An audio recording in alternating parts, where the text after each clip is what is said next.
ओम श्री परमात्मने नमः। जैसे कि हम देखते हैं कि इस संपूर्ण ब्रह्मांड में सब कुछ एनर्जी के रूप में है, ऊर्जा के रूप में है। तो यदि अगर हमको पहचानना हो कि जो जैसा कि मेरे चैनल का नाम है कल की ऊर्जा, और हमें काल्की की एनर्जी को पहचानना हो, काल्की की एनर्जी को अनुभव करना है, महसूस करना हो, तो हम कैसे करेंगे? इसके लिए सर्वप्रथम हमें महाभारत काल में जो कृष्ण हैं, तो हम देखते हैं कि कृष्ण कौन है। कृष्ण वही है जिनको शकुनी की हर चाल का पता है, कौरवों की हर चाल का पता है कि सामने वाला कौन सी चाल अगली चलने वाला है। कृष्ण को सब कुछ पता है। थोड़ी देर के लिए सोचिए कि जैसे महाभारत काल में जुए का जो खेल खेला गया, अगर जो पासे शकुनी फेंक रहा था, अगर वही पासे प्रभु श्री कृष्ण वहाँ होते और प्रभु श्री कृष्ण वो पासे फेंकते, तो क्या वो खेल जिसमें पांडवों को हार का सामना करना पड़ा, क्या वो हारते? नहीं हारते। क्यों? क्योंकि कृष्ण वही जिसे शकुनी की हर चाल का पता हो। लेकिन पांडवों ने क्या किया? पांडवों ने इसीलिए मैं अपने वीडियोस में हर तरह कहता हूँ, परमात्मा से कनेक्ट होना, सेंटर्ड होना, मतलब हमारे केंद्र में परमात्मा होना चाहिए। हमारा ध्यान फोकस किस पे होना चाहिए? परमात्मा पे होना चाहिए। तो अगर वो पासे प्रभु श्री कृष्ण फेंकते तो सोचिए कि वो स्थिति क्या होती। जैसे प्रश्न उठता है कि प्रभु श्री कृष्ण ने उनको क्यों नहीं बचाया? क्यों? क्योंकि वो स्वयं करने लगे। उन्होंने केंद्र में श्री कृष्ण को नहीं रखा, केंद्र में अपने साथ नहीं रखा, तो उसका परिणाम मतलब जो भी हम कर्म करेंगे उससे भाग्य बनेगा। तो हमारा सारा का संपूर्ण ध्यान कहाँ होना चाहिए? परमात्मा पर। और केंद्र में कौन होना चाहिए? परमात्मा। तो इसलिए हम आज के संदर्भ में देखें कि जैसे कहते हैं कि काल्की की एनर्जी, तो काल्की को हम कैसे पहचानेंगे? काल्की को पहचानने के लिए सर्वप्रथम हमको ये पता होना चाहिए कि इस पृथ्वी मंडल पे, इस भूमंडल पे, पृथ्वी पे वो किसका राज चल रहा है? कली का राज चल रहा है। और अभी हम देखते हैं क्या कि बाहरी रूप से तो काफ़ी लोग अपने आप को क्या मतलब वो कह सकते हैं, हम धार्मिकता में कह सकते हैं, या धर्म का मतलब एक तरह चोला ओढ़े या धार्मिकता का कार्य अपने को प्रदर्शित कर रहे हैं। लेकिन अंदर अंदर क्या चल रहा है? अंदर अंदर सारा जो संपूर्ण जो कली की व्यवस्था है, जो कली का साम्राज्य चारों तरफ फैला हुआ है, उनके अंदर वो क्या है? वो कली का ही राज है। अंदर कली का ही राज चल रहा है। उन्होंने सारी व्यवस्थाएं जो अधिकतर किसकी अपना रखी हैं? कली की। तो जब तक वो कली की जो स्थिति मतलब जो कली का जो है वो हम उसको अनइंस्टॉल नहीं करेंगे, जैसे इससे कली के उससे बचने का क्या रास्ता है?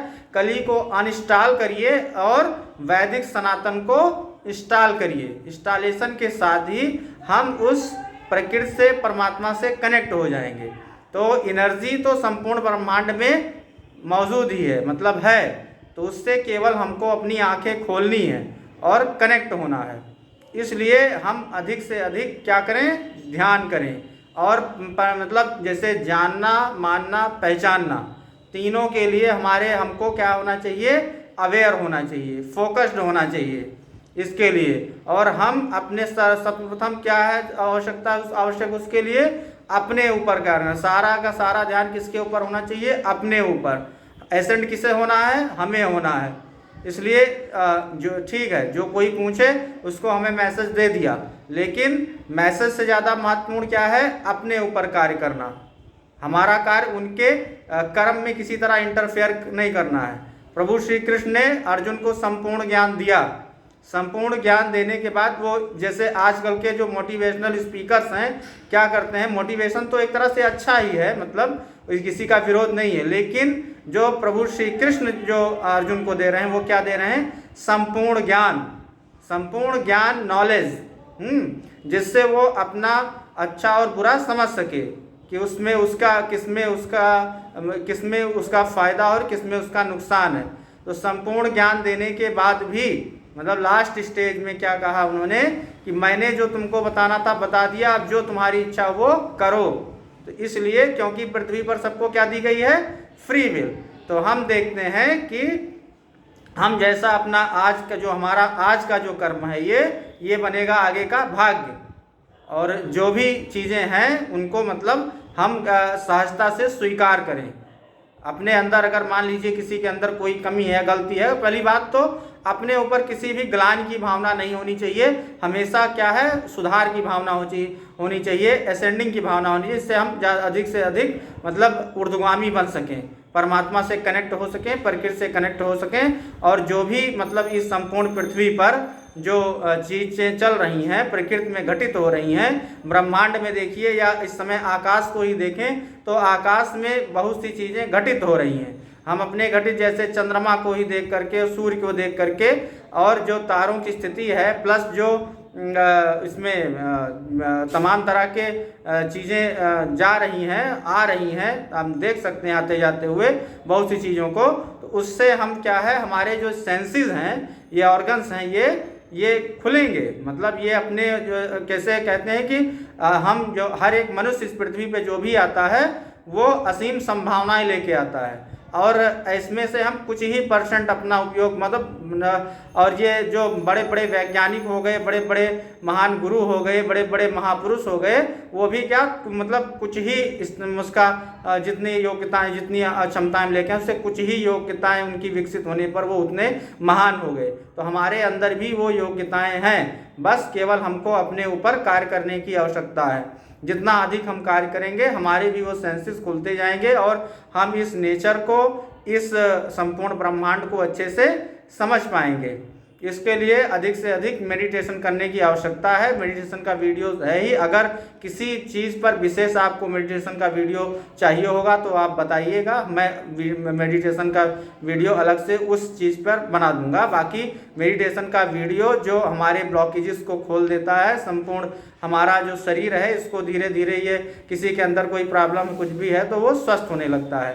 तो ये जो कृष्ण का मैंने कहा, कृष्ण इसलिए कृष्ण मतलब जब पूरी महाभारत समाप्त भी हो गई तो अंत में कृष्ण मतलब से सब मतलब श्रेय लेने का अभी भी है, वो हमेशा रहा है कि पहले क्या होता है, पहले कोई आगे जल्दी नहीं आता, लेकिन बाद में श्रेय लेने की होड़ सी लग जाती है। तो उसी तरह से जब महाभारत का युद्ध समाप्त हो गया तो उसके बाद में सभी अपने श्रेय लेने के लिए कि मैंने किया, ये किया, वो किया। तब उससे बब्रीक से पूछा गया कि ये बताइए, ये महाभारत जो चला इसमें इसका संपूर्ण श्रेय किसको जाता है? क्योंकि पांडव तो सब अपना अपना श्रेय लेने में लगे, मैंने किया। तो बब्रीक ने क्या कहा? बब्रीक ने कहा कि मैंने जहाँ भी देखा वो श्री कृष्ण का सुदर्शन ही चल रहा था, उसके अतिरिक्त मैंने कहीं कुछ देखा ही नहीं। तो कर्ता कारण परम पुरुष कौन है? श्री कृष्ण है, और उनकी आह्लादनी शक्ति हैं जो मतलब पुरुष, प्रकृति और पुरुष। उसी तरह से जैसे अर्धनारीश्वर में शिव शक्ति, उसी जगह से राधा कृष्ण, उसी तरह से सीता राम, इसी तरह से मतलब प्रकृति और पुरुष। तो वो मतलब वो शक्ति तो एक की एक है, वो विभिन्न रूपों में जब जिसकी जैसी आवश्यकता होती है तो वैसा रूप वो मतलब वैसा अवतार, वैसा रूप आ जाता है। तो इसलिए अपने मन में कोई विचार चल रहे हों, भावनाएं चल रही हों, निकाल दीजिए। कल्कि मतलब श्री कल्कि वही होंगे जिनको कली के पूरे जो उसका साम्राज्य है उसका पूरा उनको नॉलेज होगा, और इन्होंने कहाँ कहाँ क्या क्या कर रखा है, कैसे कैसे इनके प्लान हैं, सब कुछ उनको पता होगा। वही कल्कि हो सकता है। श्री कृष्ण वही जिसे शकुनी की हर चाल का पता हो। तो इसलिए इस गलत फहमी में ना रहे जो तमाम लोग वीडियोस डाल रहे हैं कि वो ऐसा होगा वैसा होगा। वो केवल एक एक्सपेक्टेशन हमारी है कि ऐसा होना चाहिए, ऐसा कोई आवश्यक नहीं है कि ऐसा हो, क्योंकि हमारे सोचने से, जानने से, समझने से नहीं होगा। उनको सारा कुछ अपने हिसाब से करना है, किसी के बताए से नहीं, क्योंकि वो सर्वशक्तिमान है और उनके पास उसकी पावर है। तो इसलिए किसी गलतफहमी में ना रहें, अपने ऊपर वर्क करें अधिक से अधिक। अभी हमारे पास समय है, आगे चल के हमारे पास समय रहे ना रहे, इसलिए अधिक से अधिक अपने ऊपर कार्य करें, क्योंकि संभावनाएं जो हैं वो 2025 के आसपास तक की लग रही हैं, संभावित। ठीक, कोई एग्जैक्ट डेट पार्ट क्यों ना बैठे। ठीक, ओम श्री परमात्मा नमः।